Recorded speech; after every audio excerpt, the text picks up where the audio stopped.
ನಾನು ಪರ್ಸನಲ್ ಆಗಿ ಯೂಸ್ ಮಾಡಿದೆ. ಅಂದ್ರೆ ನನಗೆ ಮೈಗ್ರೇನ್ ಸಮಸ್ಯೆ ಇತ್ತು ಮೇಡಮ್. ಒಂದು 4 ವರ್ಷದಿಂದ ನಾನು ತಲೆನೋವು ಅಂತ ಎಲ್ಲ ಕಡೆ ಮದ್ದು ಮಾಡಿದೆ, ಆದ್ರೆ ನನಗೆ ರಿಸಲ್ಟ್ ಬರಲಿಲ್ಲ. ಎಲ್ಲಿ ಸಹ ಅಂದ್ರೆ ತಲೆನೋವು ತುಂಬಾ ಇತ್ತು. ತಲೆನೋವು ತುಂಬಾ ಅಂದ್ರೆ ಕಣ್ಣೆಲ್ಲ ದಪ್ಪಾಗಿ ಕಣ್ಣೆಲ್ಲ ಮುಚ್ಚಿದಿತ್ತು. ನನಗೆ ಅಂದ್ರೆ ನಾನು ಮತ್ತೆ ಮೆಡಿಕಲ್ ಅಂದ್ರೆ ಆಸ್ಪತ್ರೆಗೆ ಹೋಗಿ ನನಗೆ ಇಂಜೆಕ್ಷನ್ ಎಲ್ಲ ಕೊಟ್ಟು ಅಲ್ಲಿ ರೆಸ್ಟ್ ಮಾಡಿದ ನಂತರ ನಾವು ವಾಪಸ್ ಬರ್ತಾ ಇದ್ದೇವೆ. ಅಷ್ಟು ನನಗೆ ತಲೆನೋವು ಇತ್ತು, ಕಡಿಮೆ ಆಗ್ತಾ ಇರಲಿಲ್ಲ. ಆದರೆ ಇದನ್ನು ತಗೊಂಡು ನನಗೆ 3 ತಿಂಗಳ ನಂತರ ನನಗೆ ಫುಲ್ ಅಂದರೆ ಈಗ ಸ್ವಲ್ಪ ಸಹ ತಲೆನೋವು ಯಾವುದೂ ಇಲ್ಲ, ಒಳ್ಳೆ ಕ್ಲಿಯರ್ ಆಗಿದೆ ನನಗೆ ತಲೆನೋವಿದ್ದು. ಮತ್ತೆ ಒಂದು ಏನಂದರೆ ಮೇಡಮ್, ನನಗೆ ಒಂದು ಪರ್ಸನಲ್ ಪ್ರಾಬ್ಲಮ್ ಅಂದರೆ ಮಂತ್ಲಿ ಪೀರಿಯಡ್ಸ್ ಪ್ರಾಬ್ಲಮ್ ಇತ್ತು, ಹೊಟ್ಟೆ ನೋವು. ಅದಂದರೆ ತುಂಬ ಹೊಟ್ಟೆ ನೋವು, ಬೆನ್ನು ನೋವು. ನಾನು 3-4 ದಿವಸ ಮಲಗಿದಿಂದ ಏಳುವುದಿಲ್ಲ, ನನಗೆ ಮಲಗಿಯಲ್ಲೇ ಊಟ ತಿಂಡಿ ಎಲ್ಲ ಕೊಡ್ತಾ ಇದ್ರು.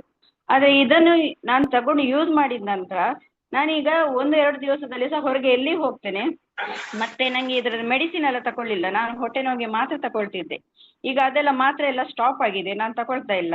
ಇದರದ ಬೆಲ್ಟನ್ನು ಕಟ್ಟಿದ ನಂತರ ನೀರೆಲ್ಲ ಕುಡಿದ ನಂತರ ನನಗೆ ಕರೆಕ್ಟ್ ಆಗಿದೆ ಈಗ, ಅಂದರೆ ಹೊಟ್ಟೆ ನೋವೆಲ್ಲ ಅಷ್ಟು ಇಲ್ಲ. ಮತ್ತೆ ನಂದೊಂದು ಬೆನ್ನು ನೋವು ಸಮಸ್ಯೆ ಇತ್ತು, ಬೆನ್ನು ನೋವು ಸಹ ಹಾಗೆ ನನಗೆ ಸ್ವಲ್ಪ ಕಡಿಮೆ ಆಗಿದೆ ಈಗ, ತೊಂದರೆ ಇಲ್ಲ. ಅವಕಾಶಕ್ಕಾಗಿ ಥ್ಯಾಂಕ್ ಯು ಮೇಡಮ್.